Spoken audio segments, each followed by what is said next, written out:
शाह को नजर आता है कि मेरी कुर्सी जा रही है तो वो अगले स्टेप में, अगले रूप में आता है, वो हैवान बनता है। हमने रावण जलाया है दोस्तों, लेकिन सच्चाई ये है कि आज रावण ने रावण जलाने की बात करी है। आज इस दौर में हम देख रहे हैं कि प्रभु श्री राम की तस्वीर जलाई जा रही है। ये घोर कलयुग है, और कलयुग नहीं तो क्या है। और राम जी की मूर्ति जलाने वाले कमाल ये है कि मुसलमान नहीं है। अपमान तो मुसलमान का किया जाता है, मुसलमान के दीन का किया जाता है, हुजूर पाक सल्लल्लाहु अलैहि वसल्लम का किया जाता है। आगे बढ़ने से पहले, नेशनल प्राइम टाइम शुरू करने से पहले मुसलमानों से, बेटी बेटियों से, भाई बहनों से मेरी हाथ जोड़कर कोहनी तक अपील है, तुर्रम खां बनने की ज़रूरत नहीं है। जब आपका कोई बैक सपोर्ट नहीं है, पॉलिटिकल बैकग्राउंड नहीं है, माल रोकड़ा नहीं है, तो हीरो बनने की ज़रूरत नहीं है। बहुत कूदेंगे, अरे तो क्या हम हुजूर पाक को ऐसे ही सुन ले, गाली बकते हुए इनकी तो बहन की, ऐसे बहुत उछले, बहुत कूद के आगे आए, अब फरारी पर हैं। फरारी पर नहीं, फरारी पर हैं, गायब हैं। उनके बूढ़े माँ बाप के आंसू मुझसे तो बर्दाश्त नहीं हो रहे। पूरा खानदान नचा रखा है पुलिस ने, क्योंकि आपको जब पता है कि अगर राजधानी दिल्ली में खड़े होकर सेंट्रल भीड़ भाड़ वाले इलाके में एक कद्दू का ठाकुर खड़ा होकर, ठाकुर ऐसे होते हैं, ऐसे ठाकुर तो मैंने कभी नहीं देखे, जाहिर सी बात है उन्हें पीछे से मोदी और योगी और आरएसएस का फुल सपोर्ट है। वो दीन को गाली बकता है, इस्लाम को गाली बकता है, हुजूर पाक सल्लल्लाहु अलैहि वसल्लम को गरियाता है, तू तड़ाक अब शब्द बोलता है। और जैसे ही वो गाली बकता है हुजूर को, तुरंत अगली लाइन में कहता है ये योगी और मोदी का देश है, यहां ऐसे नहीं चले। तो यानी ये क्लियर है कि योगी और मोदी उसके साथ हैं, भाजपा आरएसएस उसके साथ है। कोई गिरफ्तारी अब तक ना हुई, ना आगे होगी। जिस पर एफआईआर नहीं हो रही है वो गिरफ्तार कैसे हो जाएगा? मुसलमान जो आज के नए नए बने हुए हैं रील वाले, मतलब कंटेंट क्रिएटर बनने की चाहत में, वो रिप्लाई वीडियो बना रहे हैं, अरे हम ये कर देंगे, तुझे ये कर देंगे, तू मेरे इस पर। उसका कुछ नहीं हो रहा है। 4-5 हज़ार मुन्ना के फॉलोवर हैं, वो फॉलोवर हासिल करने के लिए अल्लाह वाला बन रहा है, और वो एकदम कौम का रहबर बन के खतरनाक वीडियो बना देता है। हम दबाकर शेयर करते हैं, लाइक मारते हैं, फिर क्या होता है, उसका जब वीडियो ज़रा सा नज़र में आता है तो अगले 48 घंटे के अंदर वो जेल में नज़र आता है। फिर लंगड़ाता हुआ माफ़ी मांगता है। या तो तुम माफ़ी मत मांगो, तोड़ रहे हैं टांग तो तोड़ दो, मारा जा रहा है तो आराम से पिट लो। अरे तुम ही तो कह रहे थे कि मरना होगा तो मर जाएंगे हुजूर के, फिर मरो भाई। गैर कानूनी अमल मत करो, क्योंकि देखिए कानून हमारे लिए है, उनके लिए नहीं है। ये बात मान लो आप। जब तक ये सरकार बदलेगी नहीं, प्रभु श्री राम इनको खुद सजा देंगे नहीं, तब तक ये सुधरेंगे नहीं। तो ये बात मुसलमान समझ ले कि आज वो कत्ल भी कर देंगे तो चर्चा नहीं है, हम उफ भी कर देंगे तो चर्चा हो जाएगा। वैसा हो रहा है भाई साहब, मुसलमान दो है ना, शेर मैंने उल्टा कर दिया है कि हम आ भी भर दें तो हो जाते हैं बदनाम, वो कत्ल भी करते तो चर्चा नहीं होता।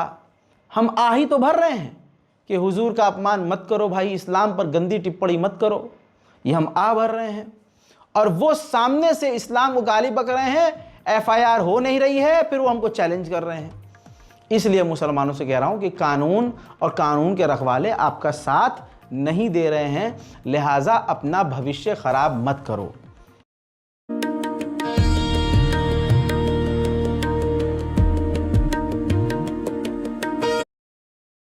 मत करो।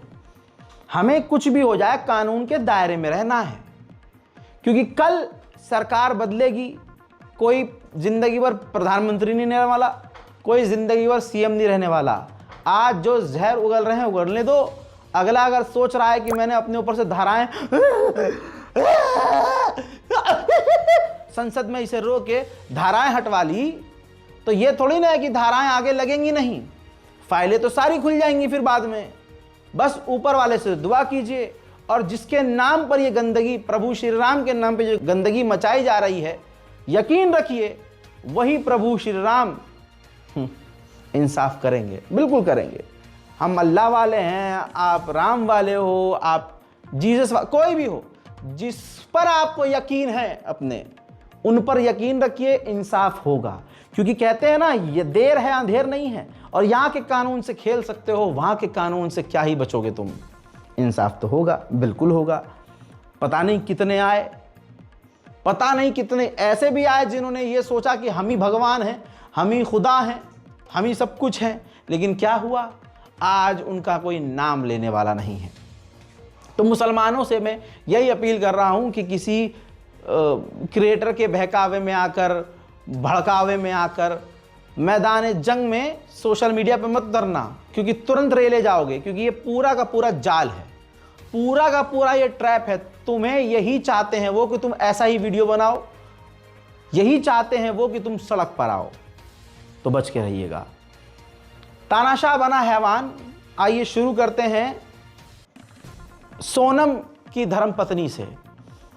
सोनम जिनको गिरफ्तार किया, सोनम वांगचुक जिन्हें गिरफ्तार किया लेह से, लद्दाख से गायब कर दिया गया। अब उनकी जो पत्नी दिल्ली आई हैं, देखिए तानाशाह हैवान कैसे बना। तो उन्होंने बयान दिया और कहा, देखिए यहाँ हिंदू मुस्लिम नहीं है, इन्हीं मुद्दे को दबाने के लिए, इनके मुद्दे को दबाने के लिए, पेपर लीक को दबाने के लिए ये तमाम चीज़ें की जा रही हैं कि हिंदू मुसलमान हाईलाइट कर दिया जाए। हिंदू मुसलमान जैसे ही हाईलाइट हुआ, क्या हुआ, जो कांग्रेस ने एक्सपोज किया था वोट चोरी मैदान से गायब हो गया, मुद्दा ही गायब हो गया। सीधा हिंदू मुसलमान फ्रंट पर आ गए। गोदी मीडिया ने दिन रात हिंदू मुसलमान करना शुरू कर दिया ताकि मेन मुद्दों से आपका ध्यान भटक जाए। सोनम वांगचुक की धर्मपत्नी जब दिल्ली आई तो उनका बयान यह आया है कि मेरा पीछा करवाया जा रहा है। मेरा, सोचिए क्या ही सेफ्टी है, क्या सुरक्षा है। सोनम वांगचुक की धर्मपत्नी ने यह भी कहा कि मेरे साथ जो काम करने वाले करीबी थे उनको डिटेन किया गया, गिरफ्तार किया गया, पूछताछ की गई, और मेरे पीछे जब मैं यहाँ दिल्ली में कहीं जा रही हूं तो मेरी गाड़ी का पीछा किया जाता है, मेरी गाड़ी के पीछे गाड़ी लगती है। ये कितनी खौफनाक बात है। तानाशाही से हैवानियत का सफर शुरू हो चुका है। सुनिए। मुझे एक तो दिल्ली में हर जगह फॉलो किया जा रहा है, मैं जहां भी जाती हूँ मेरे पीछे एक गाड़ी लगाई हुई है। वो कौन है, किसने लगाई है, ये मुझे नहीं पता। और सेकेंडली जो मेरे क्लोज उनको परसेप्शन है कि जो स्टाफ हयाल के मेरे साथ क्लोजली काम करते थे उनको कस्टडी में डिटेन किया गया है, पुलिस कस्टडी में, और उनके साथ बहुत ही बुरा बर्ताव किया जा रहा है। उनको पीटा जा रहा है, उनको मेंटली और फिजिकली टॉर्चर किया जा रहा है।